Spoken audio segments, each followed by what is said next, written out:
Olá pessoal, tudo bem? Bem, espero que sim. Estamos de volta aqui então para darmos continuidade à nossa leitura e estudo do Evangelho segundo o Espiritismo. Nos encontramos no capítulo 5º, no número 25, que vai falar sobre a melancolia. Bem, aqueles que estão chegando ao nosso canal pela primeira vez, muito obrigado pela presença de vocês. Espero de fato que gostem, que se inscrevam no nosso canal, ok?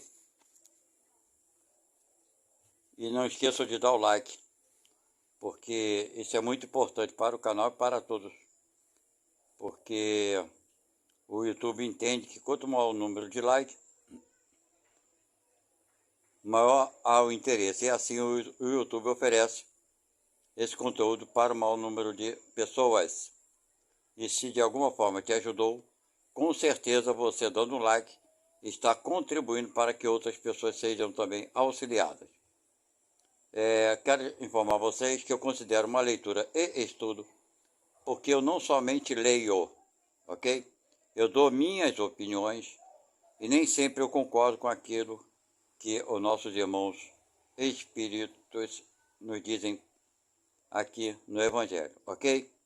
Não quero dizer com isso que eles estão certos e eu esteja errado ou vice-versa, ok? Mas eu tenho a minha opinião própria. Então, caso vocês queiram fazer algum comentário, por favor, faça o comentário de vocês.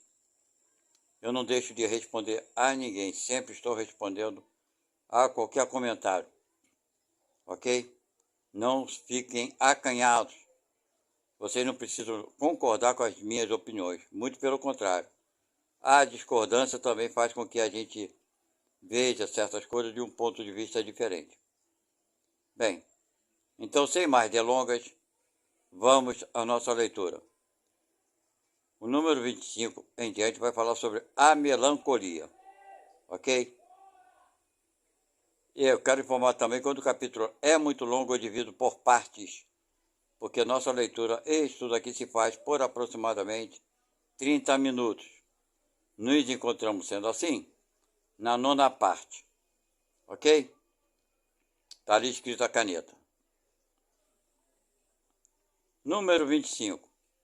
Sabeis porque uma vaga tristeza se apodera por vezes de vossos corações e vos faz achar a vida tão amarga? É o vosso espírito que aspira à felicidade e à liberdade, e que, preso ao corpo que lhe serve de prisão, extenua-se em vãos esforços para dele sair. Inconscientemente nós fazemos isso, né, gente? Claro. Mas, vendo inúteis, cai de desencorajamento e o corpo, suportando sua influência, a languidez, o abatimento e uma espécie de apatia se apoderam de vós e vos achais infelizes. Está vendo inconscientemente o que acontece conosco? Doido para se libertar da matéria. Então a gente acaba ficando cansado, não é verdade? E nos achamos infelizes. E ele continua. Crede-me, resiste com energia a essas impressões que enfraquecem vossa vontade. É verdade. Nós temos que resistir, né?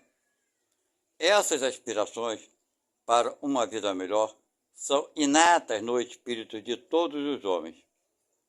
Tá vendo? Todo mundo tem essa aspiração, essa vontade de ir para um lugar de paz, né, de tranquilidade. Mas não as procureis neste mundo. Tá vendo? Não procure isso aqui. E atualmente, quando Deus vos envia seus espíritos para vos instruírem sobre a felicidade que vos reserva. Esperai pacientemente o anjo da libertação, que deve vos ajudar a romper os laços que mantêm vosso espírito cativo. Lembrai-vos de que tendes a cumprir, durante vossa prova na terra, uma missão de que não suspeitais, seja em vós devotando a vossa família, seja cumprindo os diversos deveres que Deus vos confiou. E se no curso dessa prova e desempenhando vossa tarefa, vedes os fortes e corajosos, não vedes os cuidados, as inquietações, os desgostos se precipitarem sobre vós, sede fortes e corajosos para os suportar. Afrontai-os francamente. Eles são de curta duração e devem vos conduzir para perto dos amigos que chorais, que se regozijarão com a vossa chegada entre eles, e vos estenderão os braços para vos conduzir a um lugar onde os desgostos da terra não têm acesso. Então, meus amigos, o que ele está dizendo basicamente aqui? Quando a gente perde alguém também, né? Aí fica cansado, esperançoso, chateado, aborrecido. Então a gente tem que encontrar força para seguir em frente. Porque se nossos amigos e parentes que estão no outro lado estão torcendo por todos nós, ok? E se a gente enfraquecer e se deixar entregar, é uma derrota temporária, não é verdade? Mas que não há necessidade nem dessa derrota temporária. Agora ele vai falar sobre provas voluntárias e vai falar sobre o verdadeiro silício.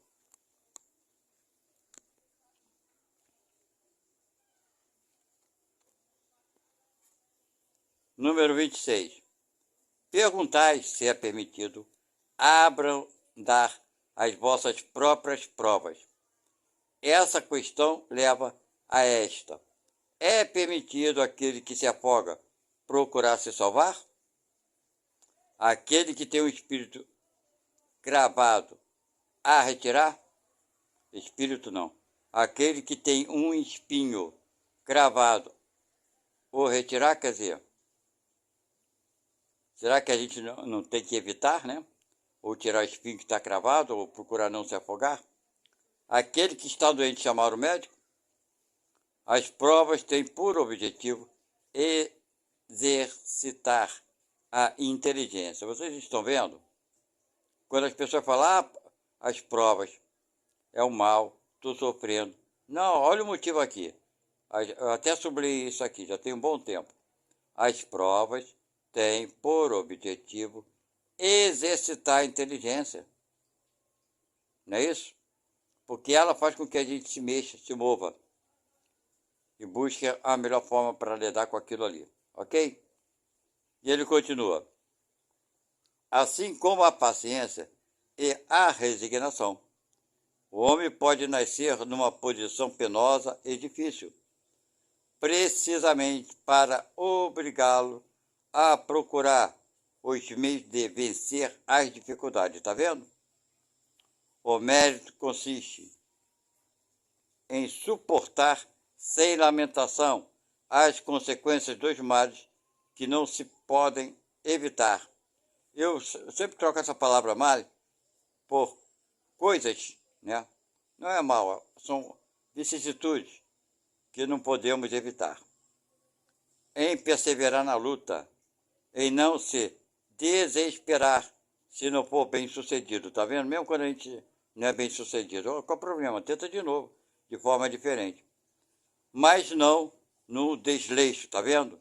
Que seria preguiça mais que virtude, claro. Aconteceu, a pessoa não se preocupar e deixar que aconteça do jeito que tiver que acontecer. Aí desleixo, né? Aí é preguiça, não é virtude alguma. E ele continua. Essa questão conduz naturalmente a uma outra. Uma vez que Jesus disse, bem-aventurados os aflitos, há mérito em procurar as aflições, agravando as próprias provas por sofrimentos voluntários? Está perguntando, será que há mérito em aumentar os problemas? Resposta. A isso responderei muito claramente. Sim, há um grande mérito quando os sofrimentos e as privações têm por objetivo o bem do próximo, porque é a caridade pelo sacrifício. Tá vendo? É claro, se você aumenta seu sofrimento, as suas provas para fazer algo para o próximo, aí sim, tudo bem. E ele responde, continua falando, não, aí já não é mérito nenhum. Não quando não tem por objetivo, senão a si mesmo, porque resulta do egoísmo por fanatismo, sabe? A pessoa, antigamente tinha muito isso, em algumas religiões, se eu não me engano, na igreja católica, a pessoa se automutilar, pega o chicote com prego e se automutila, né? Se agride, né? Quer dizer, então, para que isso? Não vai resolver o problema de nenhum. Essa que é a verdade. Ele continua. Há aqui uma grande distinção a fazer. Para vós, pessoalmente, contentai-vos com as provas que Deus vos envia, e não aumenteis sua carga, às vezes tão pesada, aceitá-las sem lamentação e com fé. É tudo o que ele vos pede. Não enfraqueçais vosso corpo com privações inúteis e mortificações. É mortificação o nome que dá quando eles se agridem, né? Sem objetivo. Porque tendes necessidade de todas as vossas forças para cumprir a vossa missão de trabalho na terra. Torturar voluntariamente e martirizar vosso corpo é contravenção à lei de Deus, que vos dá o meio de sustentá-lo e fortificá-lo, enfraquecê-lo sem necessidade. É um verdadeiro suicídio. Usai, mas não abuseis. Tal é a lei. O abuso das melhores coisas traz sua punição nas consequências inevitáveis. Em tudo, né? O exagero, o abuso. Outra coisa é o sofrimento que se impõe para alívio do próximo. Se suportais o frio e a fome para aquecer e alimentar aquele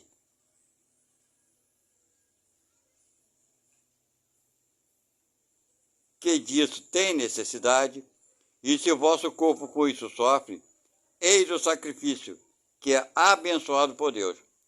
Vós que deixais vossos aposentos perfumados para ir à mansarda infecta, levar a consolação, vós que manchais vossas mãos delicadas, cuidando de chagas, vós que vos privais do sono para velar a cabeceira de um doente, que não é senão vosso irmão em Deus, vós, enfim, que usais a vossa saúde na prática de boas obras, eis vosso silício verdadeiro. Silício de bênção, porque as alegrias do mundo não secaram vosso coração. Não adormecestes no seio das volúpias destruidoras da fortuna, mas vos fizeste anjos consoladores dos pobres deserdados. Tá vendo aí? Quando a pessoa se sacrifica, tem gente que pensa, né? Ah, mas eu não posso, daí eu posso fazer, mas sem me prejudicar, porque aí já é demais, é ignorância. Então tá. Então cada um pensa do jeito que quer, né?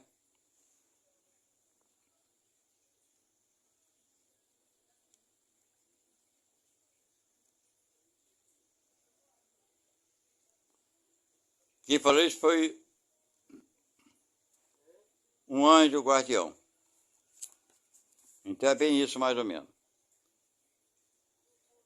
Número 27.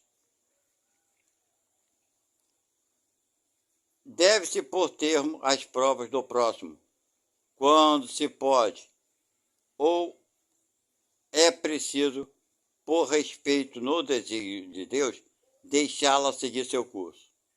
Quer dizer, será, resumindo, deve ajudar aquele que está ferrado, que está precisando de ajuda, ou não? Ou deve deixar seguir o seu curso? Resposta. Dissemos e repetimos frequentemente que estais sobre esta terra de expiação para rematar vossas provas, e que tudo aquilo que vos sucede é uma consequência de vossas existências anteriores, o ônus da dívida que tendes a pagar. Mas esse pensamento provoca em certas pessoas reflexões que é necessário deter, porque poderiam ter consequências funestas. Tá vendo como as pessoas falam? O cara tem que passar pela dificuldade. É uma prova dele. Se a gente abreviar, vai ferrar tudo. Vai prejudicar. Olha quanta estupidez. Vamos lá que ele fala. Alguns pensam que desde o momento que se está sobre a terra para expiar, é preciso que as provas tenham seu curso. Há mesmo os que querem até crer que não somente é preciso nada fazer para as atenuar, mas que é preciso, ao contrário, contribuir para torná-las mais proveitosas, tornando-as mais vivas, ou seja, mais difíceis. É um grande erro. Sim, vossas provas devem seguir o curso que Deus lhes traçou. Mas conheceis esse curso? Sabeis até que ponto elas devem ir? E se vosso Pai, misericordioso, não disse ao sofrimento deste ou daquele, dos vossos irmãos, tu não irás mais longe.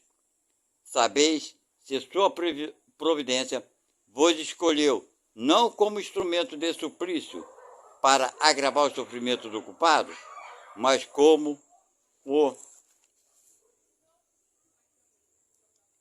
o bálsamo da consolação que deve cicatrizar as feridas que a sua justiça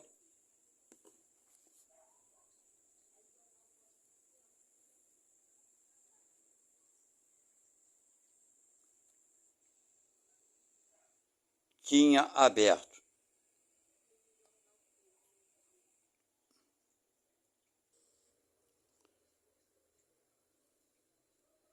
Não digais, pois, quando virdes um de vossos irmãos, eu estou sem óculos, está ficando ruim aqui para eu ler.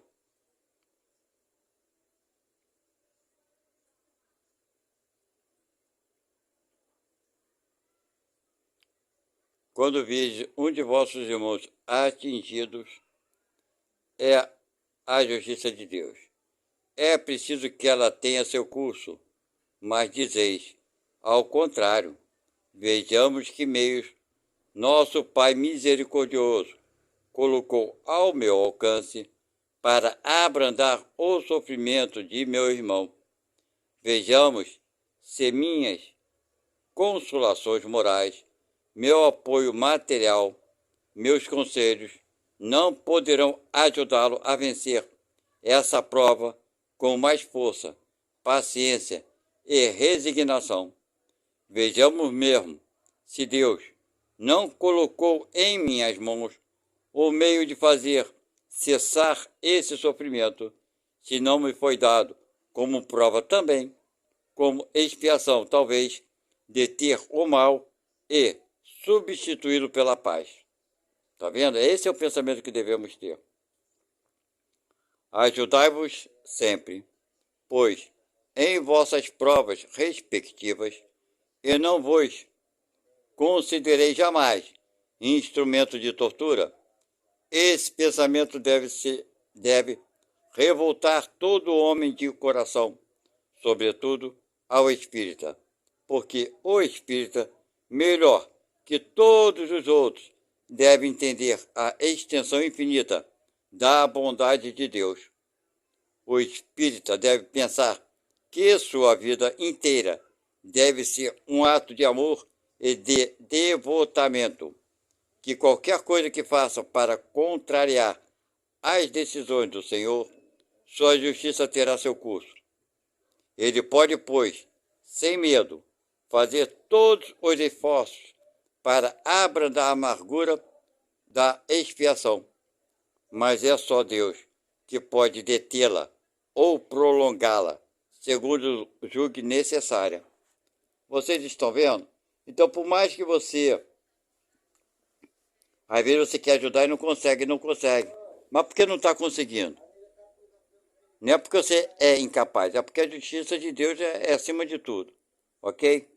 Mas temos sim que fazer o possível para ajudar. E ele continua aqui. Não haveria um grande orgulho da parte do homem em se crer no direito de revolver, por assim dizer, arma na ferida, de aumentar a dose de veneno no peito daquele que sofre, sob o pretexto de que tal é a sua expiação? Ó, considerai-vos sempre como um instrumento escolhido para fazê-lo cessar.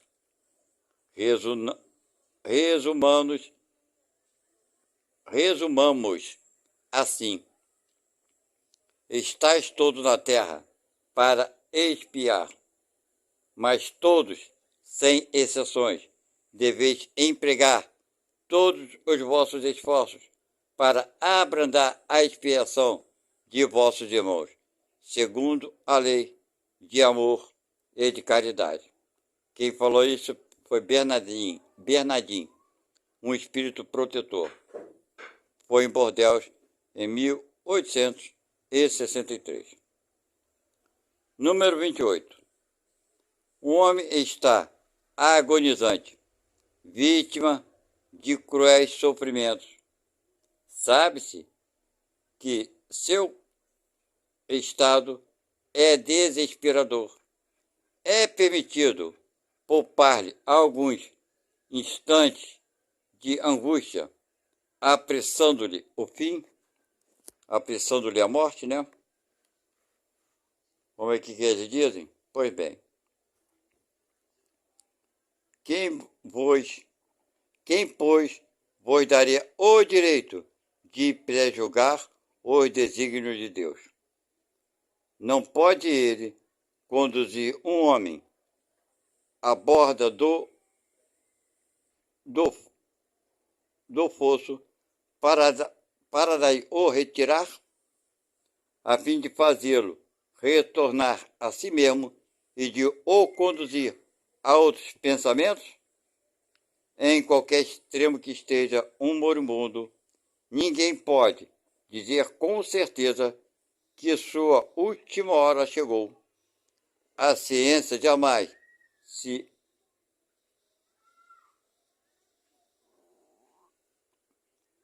engana. A ciência jamais se engana em suas previsões. Isso já naquela época, né? Sei muito bem que há casos aos quais se pode considerar, com razão, como desesperadores. Mas, se não há nenhuma esperança fundada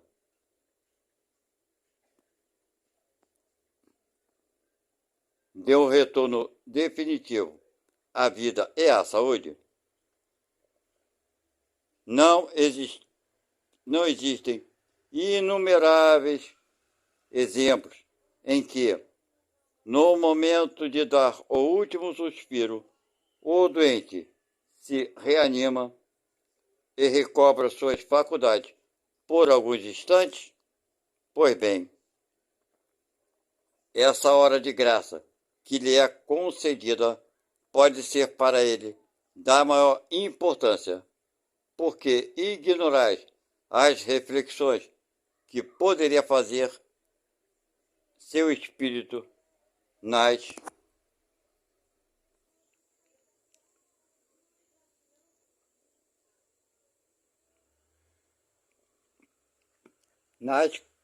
convulsões de agonia. E quantos tormentos pode lhe poupar um relâmpago de arrependimento? O materialista, que não vê senão o corpo e não considera a alma, não pode compreender essas coisas, mas o espírita, que sabe o que se passa além do túmulo, conhece o valor do último pensamento.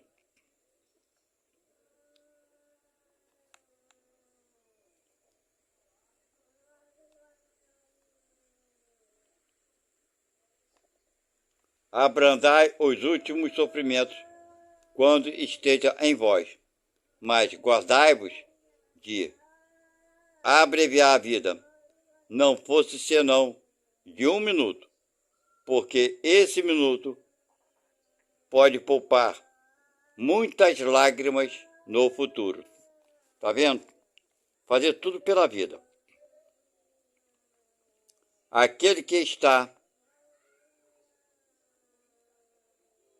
desgostoso da vida, mas não quer suicidar-se,